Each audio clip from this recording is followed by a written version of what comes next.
नमस्कार दर्शकों, मैं अनुराग सक्सेना अपने चैनल शाश्वत ज्योतिष में आप सभी का स्वागत करता हूं।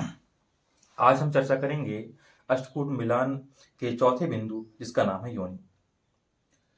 योनि क्या होता है, क्यों देखा जाता है, इसे कितने अंग प्राप्त हैं, इसके परिहार क्या हैं, ये सारी चीजें आज अपन देखेंगे। तो सबसे पहले हम जानते हैं कि ये योनि क्या है और क्यों देखते हैं इसे। जिस तरह हमारे धर्म ग्रंथों में उल्लेख है कि मनुष्य मृत्यु के बाद 84 लाख योनि में भटकता है, ऐसा माना जाता है, ऐसा लिखा हुआ है। तो जिस तरह 84 लाख योनियों का वर्णन है, उसी तरह हम भी एक मनुष्य योनि में हमने जन्म लिया है। मनुष्य योनि हम लोगों की है, हमने मनुष्य योनि में जन्म लिया है। ठीक उसी तरह ये भी माना गया है ज्योतिष में कि हम जिस नक्षत्र में जन्म लेते हैं उसकी भी योनि होती है और नक्षत्र की योनि का प्रभाव भी हमारे जीवन में पड़ता है। तो कुल 27 नक्षत्र होते हैं और एक 28वां नक्षत्र भी होता है जिसे हम अभिजित नक्षत्र कहते हैं। तो इन 28 नक्षत्र की 14 योनियां होती हैं और इन योनियों का हमने जिस नक्षत्र में जन्म लिया है उस नक्षत्र की योनि का हमारे जीवन में क्या प्रभाव पड़ेगा और वर और कन्या जो कि विवाह बंधन में बंधने वाले हैं उनके जीवन पर इसका क्या प्रभाव पड़ेगा, ये आज हम देखेंगे। तो जैसा कि हमने बताया कि योनि जो है चौथा बिंदु है, इसलिए योनि को कुल 4 अंक दिए गए हैं। योनि को कुल 4 अंक दिए गए हैं। योनि को प्राप्त अंक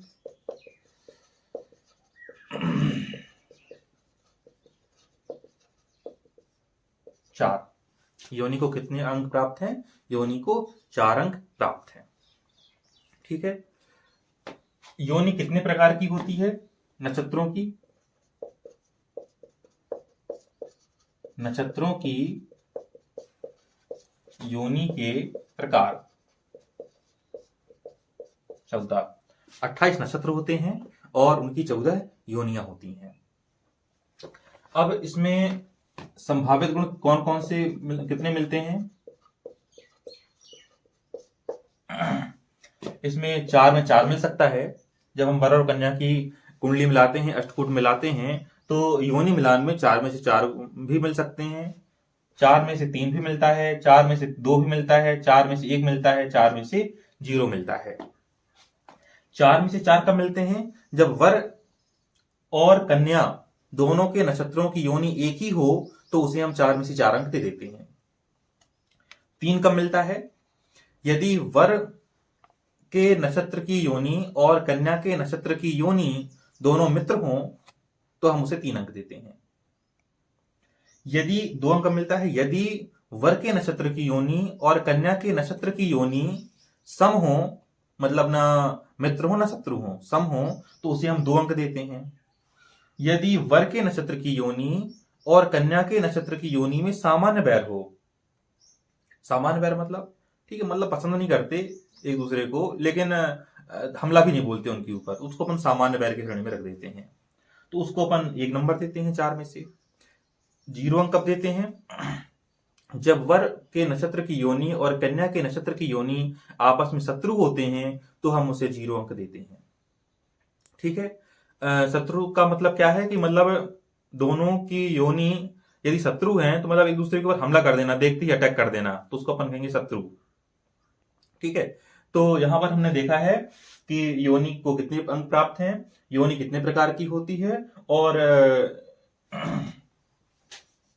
योनि के संभावित अंक कितने कितने अंक दिए जा सकते हैं और कब कब दिए जा सकते हैं। ठीक है।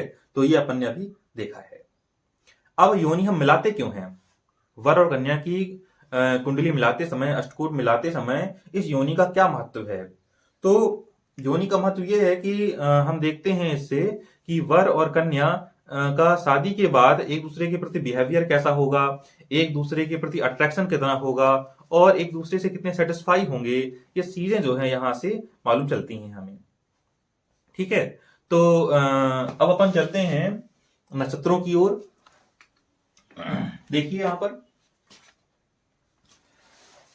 अश्विनी और शतभिषा, जैसा कि हमने बताया 28 नक्षत्र होते हैं, 27 नक्षत्र का ही आपको मालूम होगा, लेकिन एक 28वां नक्षत्र भी होता है जिसे हम अभिजीत कहते हैं। और अभिजीत नक्षत्र बनता कैसे है? उत्तराषाढ़ नक्षत्र और श्रवण नक्षत्र के ओवरलैपिंग से ये अभिजीत नक्षत्र बनता है, जब चंद्रमा मकर राशि में होता है। फिर आगे चर्चा करेंगे इसकी अपन, फिलहाल अपन योनि मिलान की भी चर्चा करते हैं। तो यदि किसी का जन्म अश्विनी और शतभिषा नक्षत्र में हुआ है तो उसकी योनि क्या है? अश्व। अश्विनी और शतभिषा नक्षत्र की योनि क्या है? अश्व है। भरणी और रेवती नक्षत्र की योनि गज है। उत्तरा फाल्गुनी और उत्तरा भाद्रपद के नक्षत्र की योनि गौ है। रोहिणी और मृगशिरा नक्षत्र की योनि सर्प है। मूल और आद्रा नक्षत्र की योनि स्वान है। अश्लेषा और पुनर्वसु नक्षत्र की योनि बिड़ाल है। बिड़ाल मतलब बिल्ली प्रजाति। पुष्य और कृतिका नक्षत्र की योनि मेष है। मेष मतलब भेड़ प्रजाति। मघा और पूर्वा फाल्गुनी नक्षत्र की योनि मूसक है। मूसक आप समझते होंगे, चूहा। पूर्वा भाद्रपद और घनिष्ठा नक्षत्र की योनि सिंह है। स्वाति और हस्त नक्षत्र की योनि महिष है, मतलब भैंस। विशाखा और चित्रा नक्षत्र की योनि बाघ है, व्याघ्र कहते हैं अपन। ज्येष्ठा और अनुराधा नक्षत्र की योनि मृग है। पूर्वाषाढ़ और श्रवण नक्षत्र की योनि वानर है। और उत्तराषाढ़ और अभिजीत नक्षत्र की योनि नकुल है। ठीक है, ये योनियां हैं। अब अपन क्या देखते हैं? मान लीजिए वर का जन्म अश्विनी नक्षत्र में हुआ है और कन्या का जन्म शतभिषा नक्षत्र में हुआ है, तो मतलब दोनों की योनियां क्या हैं? एक हैं। इसलिए उनको 4 में से 4 अंक दे दिए जाएंगे। ठीक है, समझ गए ना? यदि वर और कन्या का जन्म नक्षत्र इन दोनों में से कोई एक हो, मान लीजिए वर का नक्षत्र जन्म नक्षत्र अश्विनी है, कन्या का जन्म नक्षत्र शतभिषा है, दोनों का जन्म नक्षत्र जो है एक ही योनि के अंतर्गत आता है, तो हम कहेंगे कि दोनों की योनि मिल गई है, अर्थात 4 में से 4 अंक दे दिए जाते हैं। यदि वर और कन्या में दोनों की योनियां भरणी या रेवती हैं, मतलब कि दोनों जो है गज योनि के अंतर्गत आते हैं, तो भी दोनों को 4 अंक दे दिए जाते हैं। उत्तरा फाल्गुनी और उत्तरा भाद्रपद में नक्षत्र में जन्मे वर और कन्या की दोनों की योनि गौ होगी, इसलिए भी 4 में 4 अंक दे दिए जाएंगे। रोहिणी और मृगशिरा नक्षत्र में जन्मे वर और कन्या की योनि सर्प होगी, 4 में से 4 अंक दिए जाएंगे। मूल और आद्रा नक्षत्र में जन्मे वर और कन्या की योनि स्वान होगी, तो भी 4 में 4 अंक दे दिए जाएंगे। अश्लेषा पुनर्वसु नक्षत्र में जन्मे वर और कन्या की योनि बिड़ाल होगी, इसलिए उनको 4 में 4 अंक दिए जाएंगे। इस प्रकार क्रम से हम देखते हैं कि यदि एक ही योनि में वर और कन्या का जन्म हो तो उनको 4 में 4 अंक दे दिए जाते हैं। अब एक प्रश्न यहां पर और उठता है। प्रश्न यह है कि मान लीजिए वर का जन्म भी शतभिषा नक्षत्र में हो और कन्या का जन्म भी शतभिषा नक्षत्र में हो, तब यहां नाड़ी दोष की संभावना बन जाएगी। ठीक है, उसका अपन 8वां बिंदु है ये अष्टकोट मिलान का, उसको अपन देखेंगे बाद में। लेकिन यहां पर एक प्रश्न यदि उठता है मन में, यदि वर और कन्या दोनों एक ही नक्षत्र में जन्म लें तब क्या होगा?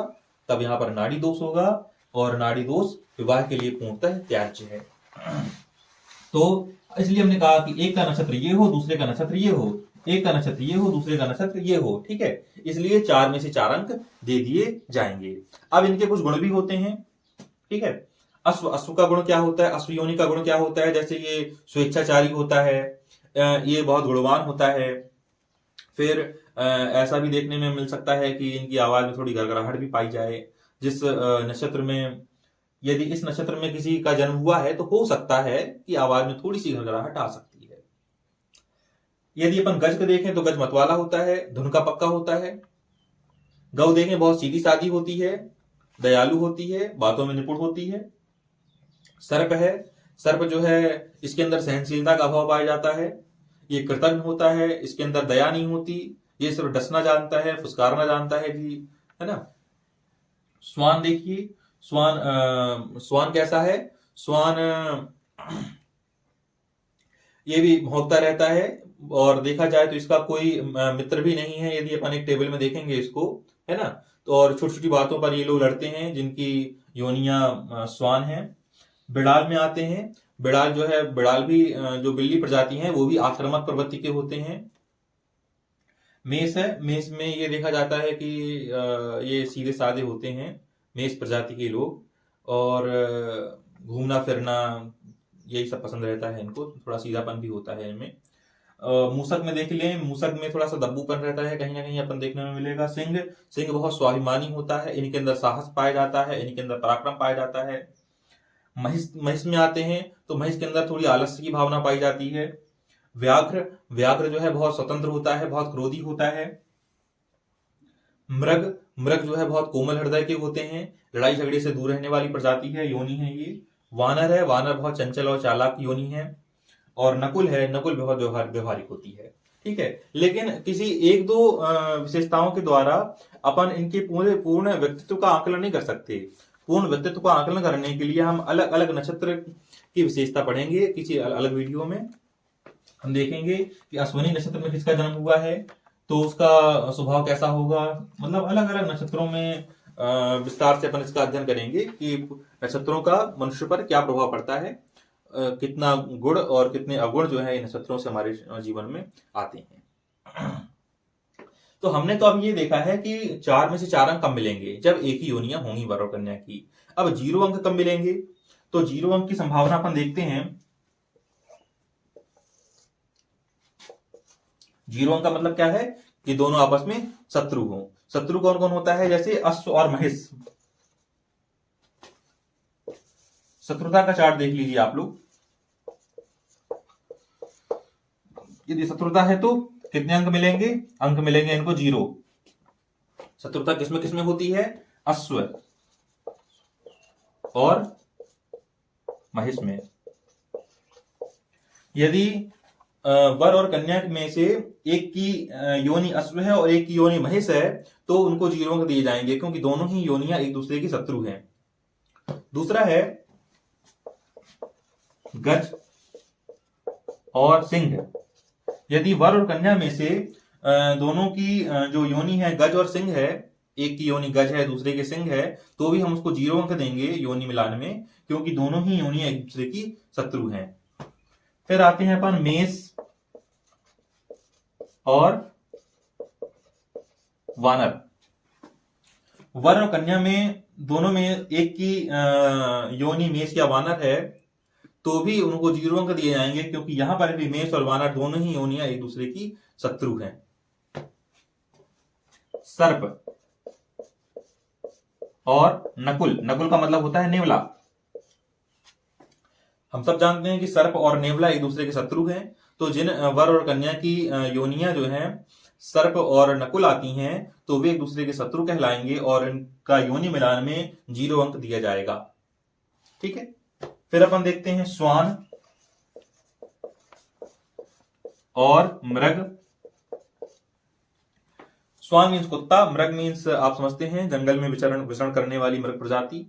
तो ये भी एक दूसरे के शत्रु कहलाते हैं। और यदि वर और कन्या में दोनों में एक की योनि श्वान है और दूसरे की मृग है तो हम कहेंगे कि दोनों ही एक दूसरे की शत्रु योनियां हैं और उनको योनि मिलान में 0 अंक दिए जाएंगे। फिर है विड़ाल और मूसक। विड़ाल और मूसक, हम सब जानते हैं चूहे और बिल्ली का खेल है ना, बिल्ली हमेशा भारी पड़ती है। ये विड़ाल, विड़ाल मीन्स बिल्ली, मूसक मतलब चूहा, ये भी एक दूसरे की शत्रु योनियां हैं। और हम कहेंगे कि यदि वर और कन्या में से दोनों की योनियां विड़ाल और मूसक हैं तो वे एक दूसरे की शत्रु योनियां हैं और योनि मिलान में उन्हें 0 अंक दिए जाएंगे। फिर है गौ और व्याघ्र। ठीक है, गौ मतलब गाय और व्याघ्र मतलब बाघ। ये दोनों ही ये भक्षक प्रजाति है। यदि दोनों में से वर और कन्या में दोनों की योनियां जो हैं क्रमशः गाय और बाघ हैं तो वे एक दूसरे की शत्रु योनियां हैं और इस तरह इन्हें भी योनि मिलान में 0 अंक दिया जाएगा। ठीक है, अब हम एक चार्ट के द्वारा समझेंगे कि किन्हें 0 अंक दिया जाएगा, किन्हें 1 अंक, 2 अंक, 3 अंक, 4 अंक। ये अपन एक सारणी के चार्ट के द्वारा, सारणी के द्वारा इसको अपन समझेंगे। ठीक है,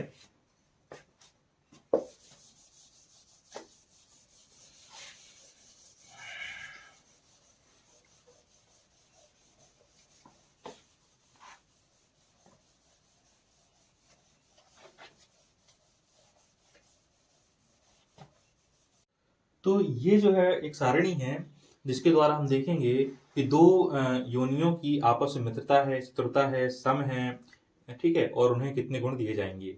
तो ऊपर तरफ ये ऊपर तरफ वर का है और ये बगल में कन्या का है, ठीक है। इसको थोड़ा समझिएगा, दो चार लाइन समझाते हैं, फिर बाकी आप समझ लीजिएगा उसको।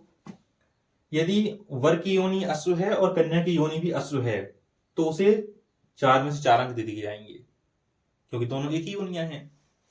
यदि वर की योनि गज है और कन्या की योनि अश्व है तो यहां पर उसे 2 अंक दिए जाएंगे। 2 अंक का मतलब क्या है? सम है, न मित्र है न शत्रु है, ठीक है। यहां पर वर की योनि मेष है और कन्या की योनि अश्व है तो भी उसे 2 अंक दिए जाएंगे, क्योंकि सम है, न मित्र है न शत्रु है। वर की योनि सर्प है और कन्या की योनि अश्व है तो उसे 3 अंक दिए जाएंगे, क्योंकि यहां पर दोनों में मित्रता है, दोनों योनि आपस में मित्र हैं, इसलिए उसे 3 अंक दिए जाएंगे। आगे बढ़ते हैं। वर की योनि स्वान है और कन्या की योनि अश्व है तो उसे हम 2 अंक देंगे। 2 अंक का मतलब सम होता है। वर की योनि विड़ाल है, कन्या की अश्व है, 2 अंक दिए जाएंगे। वर की मूसक है, कन्या की अश्व है, 2 अंक दिए जाएंगे। वर की योनि गौ है और कन्या की अश्व है तो 1 अंक। 1 अंक का मतलब है सामान्य वैर। वर की महिष है और कन्या की अश्व है तो यहां पर देखिए 0 अंक दिया गया है। 0 अंक का मतलब है कि दोनों की योनि आपस में शत्रुवत है, दोनों की योनियों में शत्रुता है, ठीक है। वर की योनि बाघ है और कन्या की योनि अश्व है तो उसे 1 अंक दिया जाएगा। वर की योनि मृग है और कन्या की अश्व है तो 3 अंक। वर की वानर है और कन्या की अश्व है तो भी 3 अंक दिए जाएंगे। वर की योनि नकुल है और कन्या की अश्व है तो उसे 2 अंक दिए जाएंगे। वर की योनि सिंह है और कन्या की अश्व है तो उसे 1 अंक दिए जाएंगे। तो इस तरीके से हम देखते हैं कि पूरी की पूरी सारणी आप लोग समझ लीजिएगा, बहुत बड़ा वीडियो हो जाएगा इस तरह करेंगे तो, है ना। इस सारणी के द्वारा आप इस चीज को समझ सकते हैं और आप स्वयं इस सारणी के द्वारा वर और कन्या की योनि को कितने अंक प्राप्त हो रहे हैं इसको आप बता सकते हैं, देख सकते हैं इसको आप, ठीक है। तो एक चीज और हमें यहां पर देखने को मिल रही है कि ये सिंह है और ये भी सिंह है, मतलब वर और कन्या की योनि जब सिंह होती है तो ही 4 में से 4 गुण मिलते हैं, अन्यथा देखिए सिंह का 1 0 1 2 1 1 2 1, मतलब कि 3 कहीं पर नहीं है। 3 का मतलब होता है मित्रता, मतलब सिंह की मित्रता किसी से नहीं है, या तो सम है या सामान्य वैर है या फिर सीधे शत्रुता है। इसी तरह इसमें अपन देखेंगे स्वान। स्वान को देखिए, ये वाला पॉइंट, इसकी भी किसी से मित्रता नहीं है। 2 2 मतलब सम, 1 2, स्वान स्वान एक ही योनि है इसलिए 4 अंक दिए गए हैं। यहां भी 2 1 2 2 1 0 2 1, मतलब कहीं पर भी 3 नहीं है। स्वान की भी किसी से मित्रता नहीं है, ठीक है, या तो सम है या फिर शत्रुता है, ठीक है। अब एक और पॉइंट है अपना व्याघ्र। व्याघ्र है, बाघ है, बाघ की भी किसी से मित्रता नहीं है। देखिए इस चार्ट को, 1 1 मतलब सामान्य बैर, 1 सामान्य बैर, 2 सम, 1 सामान्य बैर सामान्य बैर, 2 सम, यहां पर शत्रुता है। गौ और व्याघ्र की तो 0 अंक मिला है। यहां पर भी सामान्य बैर है, यहां पर एक ही योनि है बाघ और बाघ की, इसलिए 4 अंक दिए गए हैं। 1 1 1 यहां पर भी, 2 यहां पर, मतलब सामान्य बैर और सम, मतलब कि बाघ की भी किसी से मित्रता नहीं है। तो हमें 3 ऐसे पॉइंट मिले हैं, स्वान, बाघ और सिंह, जिनकी किसी से भी मित्रता नहीं है। तो इस सारणी के द्वारा आप देख लीजिएगा कि वर और कन्या को योनि अंक में कितने अंक मिले हैं योनि में, ठीक है। और अब हम देखेंगे कि इसका परिहार कैसे होगा।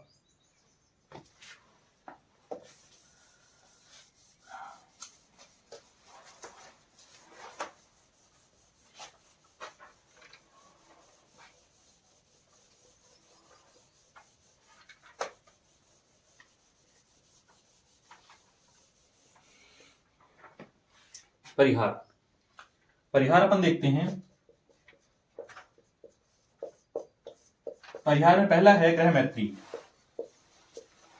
मतलब वर और कन्या के राशि स्वामी यदि एक ही हों, वर और कन्या के राशि स्वामी परस्पर मित्र हों, या वर और कन्या के राशि स्वामी परस्पर सम हो, न मित्र हो न शत्रु हो, तो भी इस दोष का परिहार हो जाता है।